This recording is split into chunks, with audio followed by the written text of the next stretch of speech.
What the f?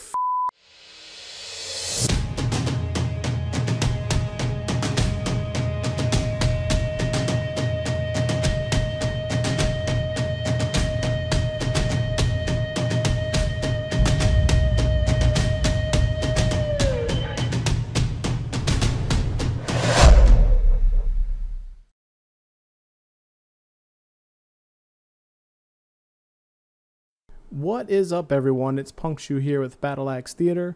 I wanted to talk a little bit about Anthem today.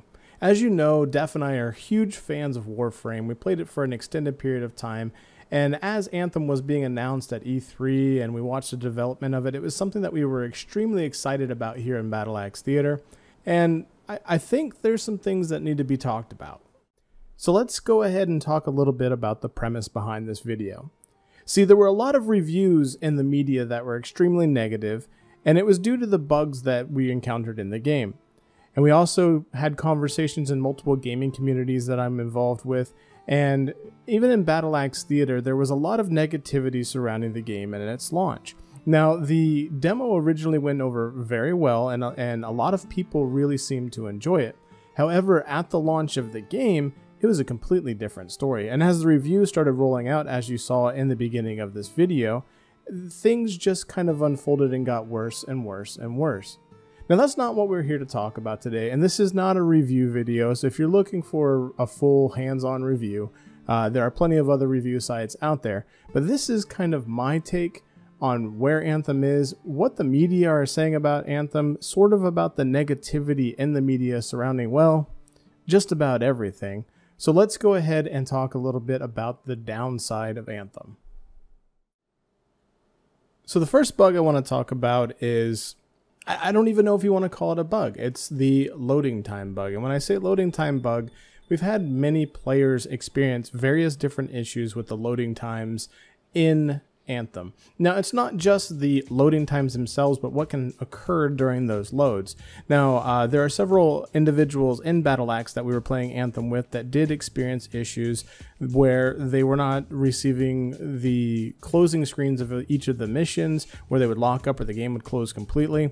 And the way loading screens play into this is that you go in, you spend a ton of time in a mission, and when you leave, the game doesn't clearly tell you that if for some reason you're disconnected at the closing screen of a mission, you will actually receive the loot inside of your vault. So you'll have access to those items that you've attained through play. The big issue here, though, is just the pure frustration. I mean, can you imagine waiting for a 30-second to 2-minute load screen only to load into the game and then crash immediately? I mean, that is killer. And then, you know, the issues with the load screens loading you in and then the game completely crashing out, or even in some instances having complete computer freezes. And not to mention the new PlayStation 4 issue where, you know, some users were reporting that their PlayStation 4 completely bricked due to some of the issues that were caused by Anthem. And I can tell you right now, it's strictly due to high processing power. This game is not optimized very well, which I'll demonstrate in some footage here in a moment. The game takes a ton of processing power, and even running on an 1800X Ryzen 7 processor overclocked to 3.95 gigahertz, the game was still capping it out at 90-something% processor usage on occasion. And some users on Intel platforms were experiencing issues where the processor would completely cap out at 99% usage and essentially making their machines unusable as a whole, not just for Anthem. So now that we've talked about the long loading times, we've talked about some of the issues we experienced with high CPU usage and bad optimization. I even threw a little clip in there of one of the stronghold bosses being bugged where you couldn't even fight it. It would not finish its scripting to come down and actually allow it to be killed. Let's talk a little bit about the next big letdown according to the media, and which is the story. So when we talk about BioWare games, we talk about really rich stories with the Mass Effect series, with Star Wars: The Old Republic, things like that. I mean, they've got I mean, Dragon Age. I mean, there's a whole slew of games that have really extremely rich stories that BioWare has produced, and we've grown to expect a certain level of story until Andromeda came out. Now, that game was something that was a really big letdown for people, and I think they really had a huge expectation of BioWare when it comes to Anthem in terms of story. BioWare fans were looking for something that was over the top, that delivered the same type of story that we're familiar with, and something that was super rich. And that's the biggest complaint, is that the story is not very good. Well, here's my thought on that. I don't think the story is not good. I think people have played through the main story, and there were certain letdowns during that. And overall, if I had to give it some sort of rating, I'd say the story was like a 6 out of 10. It wasn't terrible, but it wasn't great. But the other interactions that come from getting your reputation up with the different factions inside of Fort Tarsis is really where I feel like the story starts to come out and it starts to shine a little bit. When you talk to the NPCs that are around town, and you work out certain stories, these little side quests, you build relationships. I really think they delivered in that department. And it's not the BioWare we expected, and it's not the BioWare that we hyped up, but you know what? The reality of it is it's still a good piece of content. They did deliver a good story. Some of you may say that's inexcusable, that it should be over the top. They've got to make up for Andromeda. But you know what? It's a new game. It's a new venture. It's being pushed by EA. And what I have to say is that, you know what? I think they gave it a pretty good story considering the type of game that it is, in a looter shooter.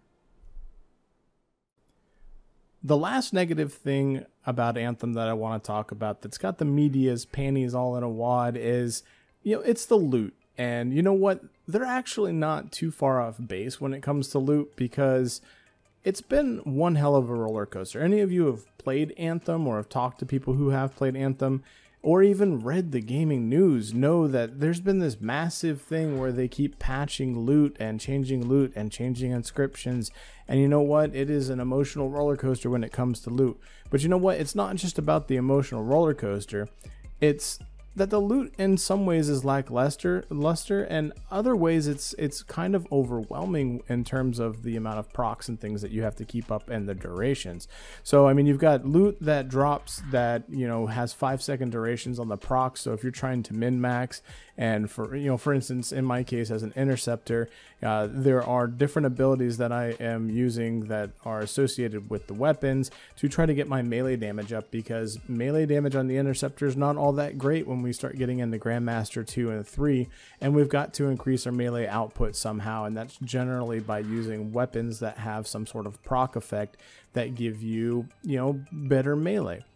So that's one of the issues. The other issue is loot drops. Loot drops are kind of trash, if I'm completely honest. The loot system is completely confusing. It seems to be gated by level, so you'll never really see a Mastercraft weapon or anything really in the lower tier of the level. So you'll 10, 15, something like that.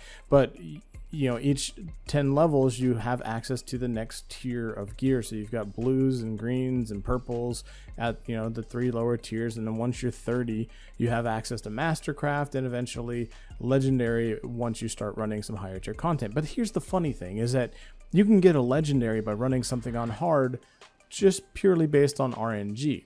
But then if you go into a Grandmaster 3 and you attempt to go get something done because you have at least what they're saying is a higher chance of getting masterwork and a higher chance of getting legendary, the proof is not in the pudding. If you read Reddit, if you've watched reviews online, if you've talked to your friends, Mastercraft gear or Masterwork gear, it's there, but it's in short supply. And on average, when I run a GM1 or GM2 mission, it seems to be about the same results in terms of the amount of gear drops when we're talking strongholds and legendary contracts.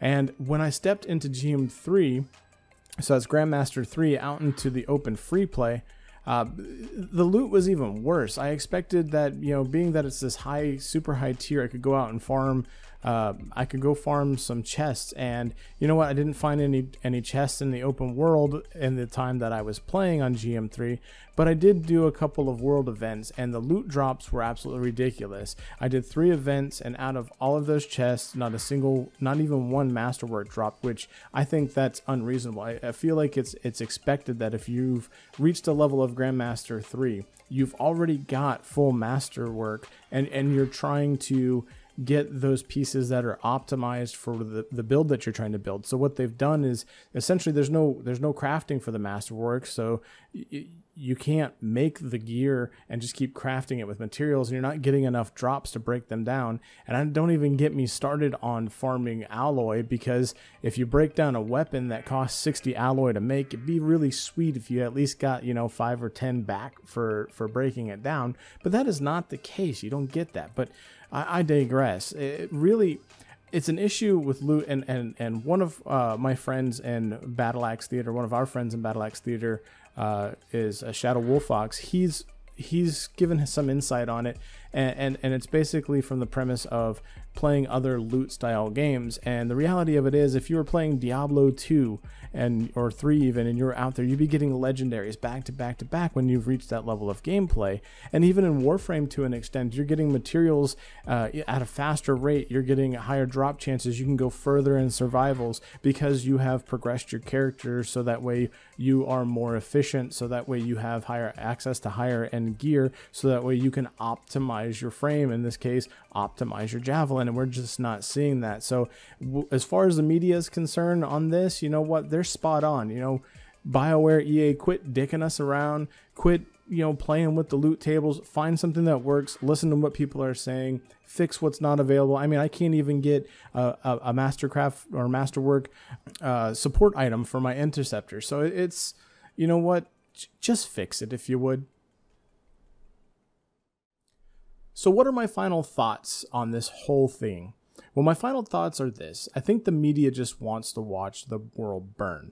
And what I mean by that, I mean that they want to see these, quote, too big to fail game companies fail, because they can write articles and they can make videos and they can publish content that gets them additional revenue. I mean, that's what it really comes down to. And from a consumer and from somebody who enjoys a BioWare product and enjoys looter shooter games, I really don't find this game to be that awful. It's riddled with bugs, but you know what? It's a new venture. It's a new type of game. It's something completely new in this space when it comes to BioWare. It's not, their meat and potatoes type of genre. So what do I think so far? If I had to give it some sort of rating, well, I'd give it a good rating.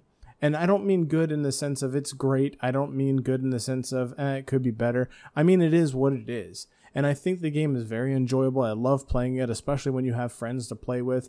And I think at this moment in time, since we're doing multiple platforms with it and patches have to roll out across those multiple platforms in quick succession, I think it's going to be a little bit before the game is really completely buttoned up. But you know what? In a year from now, I think it's going to be an amazing product. And, even a few months from now, it could be an amazing product with a few patches and, a DLC sort of patch that may come out and kind of fix a lot of these things and add additional content to the game. I'm absolutely loving it. I'm having a hell of a time. The combat is amazing, especially as an interceptor. I really, really, really, really enjoy the beautiful landscape that's out there. Even though every day you get out there, it begins to feel smaller and smaller. There's so much potential there that they could expand the game and make it even better and even better. So, what do you have to lose? Go out there, try the game. If you don't want to spend the $80 to get it, consider getting Origin Premier. I mean, if you get Origin Premier, you pay $16 US, you get a month worth of Anthem access to see whether or not you like it. And if you absolutely hate it when you first load it up and you're just like, screw it, I'm not interested, there's a whole slew of other games that are good BioWare games and that are good EA games that you can play for that month-long subscription. So, again, what do you have to lose? Give it a shot. Regardless, whatever you decide to do, I hope you guys found this video informational. Let me know in the comments whether you're going to keep playing Anthem, if you're playing it. If you're not, let me know if you're going to be picking this thing up after it gets patched and some things get kind of ironed out. I'd love to hear what your thoughts are on the entire concept of the game. And until next time, have a good one.